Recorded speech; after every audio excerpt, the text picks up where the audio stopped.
Alright, hello everyone, and thank you for tuning in once again to the Black Box Podcast. BBOR, Black Box Online Radio, coming to you from West Virginia. Now, there is a very big thing that I would like to discuss today. And yes, this is another Zodiac Killer upload, and it's really relating to something that we can call the Zodiac Killer Hoax Theory. And we've done a handful of Zodiac uploads on this channel, but not one exactly like this, in the sense that some people have brought to my attention that they don't believe that there was a real, genuine Zodiac killer. That this was a hoax, that this was a media sensation that was just created, or perhaps a different approach that I've received some comments about was that there was someone who's just kind of following the events and then taking credit for it. Yes, indeed, there is someone genuinely writing letters and ciphers, but that person isn't affiliated with the actual murders at all. And from our last Q&A session, I would like to just read something here that we had that we can probably expand upon. And this, because this very specifically ties into something that, this one flat out says that the Zodiac Killer was a myth. Sure, someone wrote the letters, but there's zero evidence that the author killed anybody. Zero. Anybody living at the time knew this and expressed this. This was a hoax that was created by the San Francisco Chronicle, and it was done to sell newspapers. So it's like they had to keep the kind of Zodiac Killer myth going on, that this was something where the reason why we do not have a convicted Zodiac Killer, the reason why we do not have a single person that we can identify is because they're just kind of looking for this legend in the dark. There wasn't a single Zodiac, and in fact, there was no Zodiac Killer at all. There were just different murders that happened, and somebody took credit for them and created this sort of fictional boogeyman known as the Zodiac Killer that terrorized the Bay Area in 1968-69 and some possible events in 1970. Now, I'm going to come out at this one full swinging. We're going to talk about really trying to hammer away at a theory. With one of the things that I've really done in the past is that we've said with true crime, it's about getting the truth. It's not about just choosing a side and just, sticking to it. It's not about just having your own theory and holding on to your theory to the end of time. No. It is about getting the truth. And I think one of the ways that we can get the truth is to just kind of hammer away at this particular theory. Let's find out, is this true or false? The first thing that I would say about this stuff is, for this type of hoax theory to work, what do you have, though? Unless you do have that guy sitting in a car with a police scanner trying to learn about things, well, if that's the case, why so few incidents? Wouldn't there have been other murders that this individual could have taken place for? Or at the beginning, were they just really trying to zone in on Lover's Lane murders? I think that the timelines in this hoax theory are very, very weak. If you look at Blue Rock Springs with Darlene Ferrin and all that, I'm on ZodiacKillerFacts.com right now, and they said that Darlene Ferrin arrived at the hospital, dead on arrival, at 12:38 a.m. And the call that was reporting this by the Zodiac, when the Zodiac called the Vallejo Police Department, that was at 12:40. So they say it was only 2 minutes after she arrived, dead on arrival, that the Zodiac made the call. Of course, it's possible, like we said, police scanner, they're going to find out things about the case beforehand, but that is still a horrendously small amount of time. We're not talking about someone who read about this thing in the morning papers the next day. We're not talking about someone who could have been following the news. Absolutely not. There was no news yet. This is the day of, and somebody has reported it in. And the same thing happened with Lake Berryessa. The same thing happened with Cecilia Ann Shepard. The murder took place at 6:30 p.m., and I believe 6:30 is the actual concluding time of the murder. And then the call from the Zodiac came in at 7:40 p.m. So that's just 1 hour and 10 minutes later. Once again, no possibility to learn about it from a newspaper, no possibility to learn about it from a radio. Unless you have someone who's just kind of staking out the hospitals, some type of journalist who's just peeking into the emergency room ward. Oh, yeah, what happened? Yeah, I'm the press or something like that. And then they're trying to link things together to the Zodiac Killer. That is almost beyond belief at that point. It is almost beyond belief. And furthermore, to say that there was no Zodiac Killer, I mean, what do you really make, though, of something like Lake Berryessa, where you have the definitive witness sighting of the Zodiac killer wearing the hood? I mean, it's like, and one of the things about the about this website, Zodiac Killer Facts, is that they actually put in all of the transcripts associated with, like the witness statements and everything. And I thought that that was kind of impressive. But we're probably going to be doing a little bit more with that later on. But like when you have the stuff from Brian Hartnell talking about seeing the Zodiac in the hood with the sunglasses on, you've seen it, has the Zodiac symbol, the circle with the cross going through it. When you have like Brian Hartnell's testimony, it's like, what's that from? Is he making that up? Is he also fabricating that Cecilia Ann Shepard was murdered, stabbed with a knife 5 times in the front, 5 times in the back? Is that also a fabrication? Or was there an actual Zodiac killer? I mean, once you hear these very small windows when someone could have learned about it, probability is not on your side. And I will tell you, after following a lot of true crime cases that we've covered on this channel, the improbable does not stand up well to criticism. I mean, sometimes maybe these little small what ifs could be true. Most of the time, they are not, and there is a much simpler explanation. In fact, if we're going to deal with any sort of Occam's razor issues, to say that the Zodiac was a hoax that was just created to sell newspapers, or just that the Zodiac was a hoax in general, and the person who was committing the murders was not, in any way affiliated with the person who wrote the ciphers. Once again, someone is just writing letters saying, I'm the Zodiac killer, I killed those 2 kids last year at Lake Herman Road, that didn't really happen. Someone's making the phone calls to the dispatcher. Yeah, I killed 2 kids. Goodbye. That sort of stuff, that's all just fake.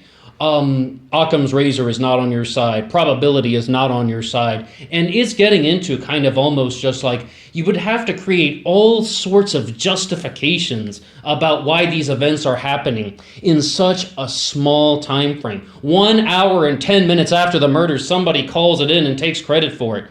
I mean, that is very, very unlikely that is actually some sort of hoax. That probably means that, yes, indeed, there is a genuine Zodiac killer out there. And the reason why we talk about these things is not because we want to just sort of give a platform to things that we don't personally believe in. It's that people have mentioned this. Once again, this is not any sort of my own creation. I got this stuff from people that were leaving comments on the previous uploads, and they wanted to talk about it. They are proposing a theory, so let's challenge it. Let's discuss it. And I think it's a very good thing to do. I would say, though, there probably is a very good explanation about why the Zodiac killer has not been identified. When you think about many of the high-profile murder cases out there, there probably is a very simple explanation about why the Zodiac killer was not caught, as opposed to the other serial killers who did get caught.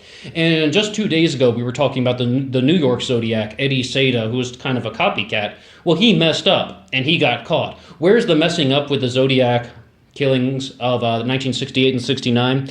What I would say about that is that for a while I was entertaining the group murder theory, that the perpetrators were kind of there were multiple perpetrators involved with this. I put out my first upload about that called Arthur Lee Allen's Partner. I was so nervous about that because I thought everybody was just going to laugh and be like, no, there's no possible way that there were 2 people involved with this. It has to be one. But in reality, a lot of people have really kind of entertained that as well. I've noticed that that's something that's actually very widely discussed, that maybe you're dealing with as many as 4 or 5 different people.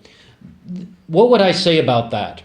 What we can say is, after the Blue Rock Springs incident with Darlene Ferrin and Michael Legault, Michael survives that, and he becomes a witness. Remember, after Lake Herman Road, both of the people that were targeted by the Zodiac did not survive.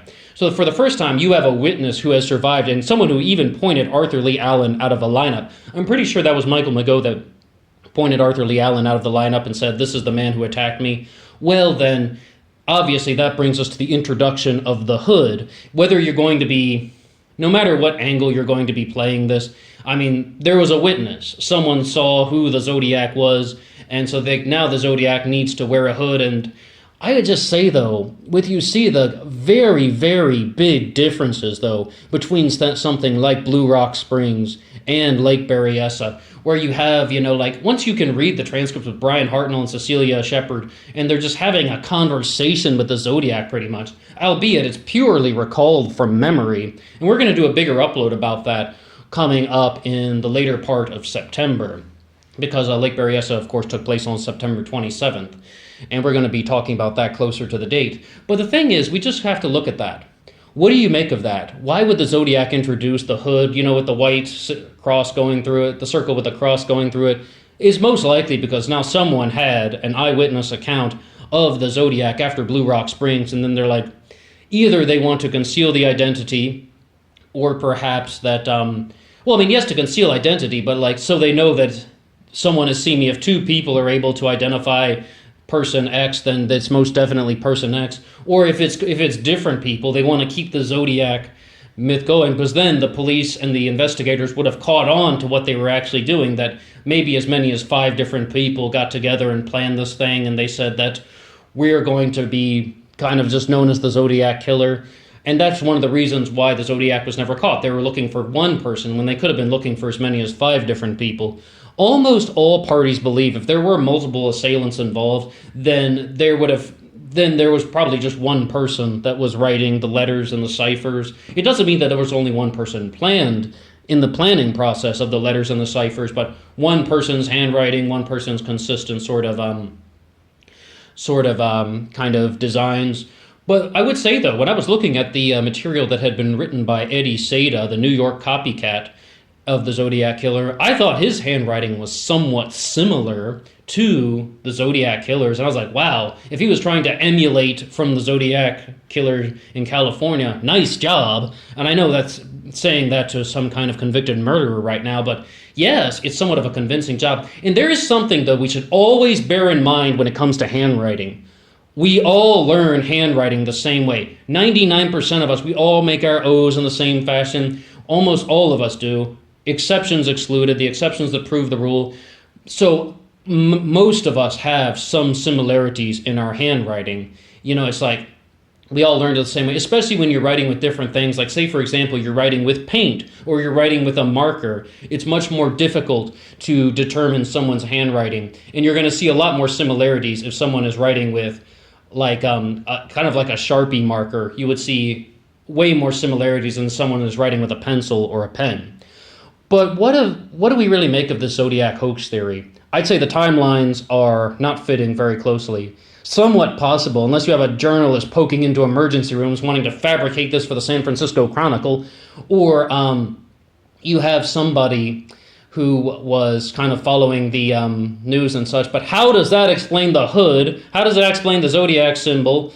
And furthermore, it's just the timeline just doesn't seem to work. If you had 24 hours in between the murders and the reports, I would say maybe there's some genuine truth to that. 1 hour and 10 minutes? I don't know if that's even possible, given some other circumstances that maybe I'm not aware of, that maybe we are not aware of. 1 hour and 10 minutes after the murder took place, somebody calls in to report it and says that I'm the Zodiac Killer, and they think that that's a hoax. That is a very, very low likelihood of being true. And once again, if this is just some person who's taking credit for murders that they didn't commit, why so few? San Francisco Bay Area, this is a city. How many murders are going to be happening in a 12-month cycle? And how many murders are going to be happening in 2 years or 3 years? Why so few murders? That's just something that I just don't think fits into this hoax theory. And it's really actually pushing us to believe that, yes, indeed, there was a Zodiac Killer, but why do you think the Zodiac chose to go out in the hood? Do you think it was to, we're talking about wearing the hood. Yeah, go out in the hood. Yeah, boys in the hood, thug life. No, not like that. Why is the Zodiac adding in the hood? Because that is something that was not originally present. And everything with the Zodiac Killer, slowly changes. The method, switching from handguns to stab wounds, tying up some victims, like we mentioned Brian Hartnell and Cecilia Shepard, not doing that to other victims, going after Paul Stein, the taxi driver, where no woman is involved, trying to abduct Kathleen Johns when there were no other abductions taking place. What is the reason for all these inconsistencies? Are we dealing with the psychology of multiple people? Meaning, are there multiple perpetrators involved with this? Or is this a genuine hoax, as we've been trying to kind of hammer away at? I'm hammer away at that theory, but what do you think about the hoax theory? And the final question that I would sort of like to ask you is just that, is the Zodiac somebody who is just of above average intelligence, who is like, if I keep killing people the same way, the police are going to figure out what I'm doing, so I'm just going to change some things every time so they won't be able to predict my next move? Is that what's going on? What do you really think about all the inconsistencies in Zodiac activity? But I do have to confess, that is something that we do not see very frequently with these serial killer crimes. I mean, maybe you can think of some examples that would challenge that, but most people have a pattern, and that's really what I notice. Most people have a very clear pattern and they stick to the pattern, and if there's a deviation from that pattern, there's usually a very specific reason. Most notably, they're following the news and they say, the investigators are onto what I'm doing, so I need to change the course of action. I need to change the method that I'm using so it'll be less detectable. But is the Zodiac just someone who was of above average intelligence and thought, if I do that, they'll be able to figure me out, so I'm going to change things very frequently so they won't be able to predict my next move? That's all for me now. Until next time, I would love to hear your responses, and until next time.